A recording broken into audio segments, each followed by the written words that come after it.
ఉగాది అనేది తెలుగు ప్రజలకు ఎంతో ప్రాముఖ్యమైన పండుగ. ఇది కొత్త సంవత్సరానికి ఆరంభం.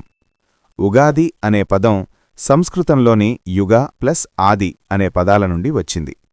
యుగానికి ఆది అంటే ఒక కొత్త కాలానికి ఆరంభం అని అర్థం. ఈ రోజునుంచి ప్రకృతి, మన జీవితం, మన ఆలోచనలు అన్నీ కొత్తగా ప్రారంభమవుతాయని నమ్మకముంది. ఉగాది పండుగను ముఖ్యంగా ఆంధ్రప్రదేశ్, తెలంగాణ, కర్ణాటక రాష్ట్రాల్లో ఎంతో వైభవంగా జరుపుకుంటారు. ఉగాది పండుగ యొక్క ఆధ్యాత్మిక అర్థం. హిందూ సాంప్రదాయం ప్రకారం ఈ రోజునే సృష్టి ఆరంభమైంది అని విశ్వాసం. బ్రహ్మదేవుడు సృష్టిని ప్రారంభించిన రోజు ఉగాది అని పురాణాలు చెబుతాయి. అందుకే ఈ రోజునుంచి కొత్త పంచాంగం ప్రారంభమవుతుంది. పంచాంగ శ్రవణం చేయడం ఉగాది రోజున అత్యంత ముఖ్యమైన ఆచారం. రాబోయే సంవత్సరంలో మనకు ఎలా ఉండబోతోందో, వర్షాలు, పంటలు, సమాజ పరిస్థితులు ఎలా ఉంటాయో పంచాంగం ద్వారా తెలుసుకుంటారు. ప్రకృతితో ఉగాది అనుబంధం. ఉగాది వసంత ఋతువులో వస్తుంది. వసంతం అంటే కొత్త చిగుళ్ళు, పూలు, పంటలు. ప్రకృతి అంతా పునరుజ్జీవం పొందుతుంది. మనుషుల జీవితంలో కూడా ఇదే భావన.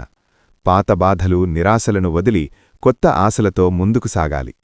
అందుకే ఇళ్లను శుభ్రం చేయడం, కొత్త బట్టలు ధరించడం, మామిడి తోరణాలు కట్టడం చేస్తారు. మామిడి ఆకులు శుభానికి, సంపదకు, ఆరోగ్యానికి ప్రతీకగా భావిస్తారు. ఉగాది పచ్చడి జీవనతత్వం. ఉగాది పండుగలో అత్యంత ముఖ్యమైన అంశం ఉగాది పచ్చడి. ఇది 6 రుచులతో తయారుచేస్తారు.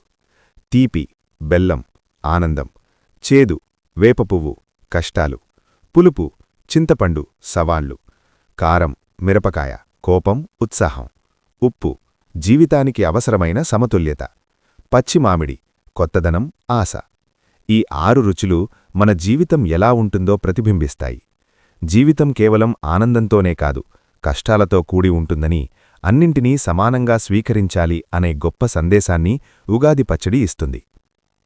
ఉగాది ఆచారాలు. ఉగాది రోజున తెల్లవారుఝామునే లేచి నూనె స్నానం చేస్తారు. ఇంటిని శుభ్రం చేసి పూజామందిరాన్ని అలంకరిస్తారు.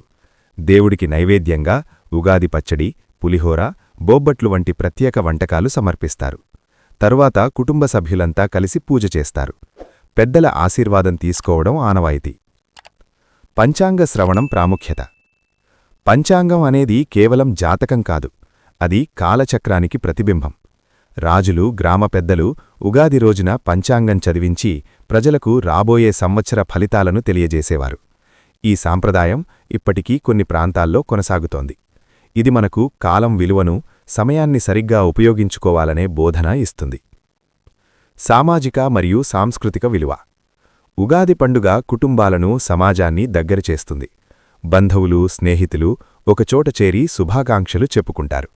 పండుగ సందర్భంలో సాంప్రదాయ సంగీతం, నృత్యాలు, సాహిత్య కార్యక్రమాలు జరుగుతాయి. ఇది మన సంస్కృతిని తరతరాలకు అందించే వేదికగా ఉంటుంది. ఉగాది ఎందుకు జరుపుకోవాలి? ఉగాది మనకు 3 ముఖ్యమైన సందేశాలు ఇస్తుంది. కొత్త ఆరంభం, గతాన్ని వదిలి ముందుకు సాగాలి; సమతుల్యత, జీవితంలోని అన్ని రుచులను స్వీకరించాలి; ప్రకృతితో అనుబంధం, ప్రకృతిని గౌరవించాలి. ఈ విలువలే మన జీవితాన్ని సార్థకం చేస్తాయి. ముగింపు. ఉగాది కేవలం ఒక పండుగ మాత్రమే కాదు, అది ఒక జీవన విధానం. ఆశ, ఓర్పు, ఆనందం, బాధ అన్నింటినీ సమానంగా స్వీకరించి ముందుకు సాగమని చెప్పే తాత్విక సందేశం. అందుకే మన పెద్దలు ఉగాదిని ఎంతో భక్తితో, ఆనందంతో జరుపుకున్నారు. మనం కూడా ఈ సాంప్రదాయాన్ని గౌరవిస్తూ వచ్చే తరాలకు అందించాల్సిన బాధ్యత మనపై ఉంది.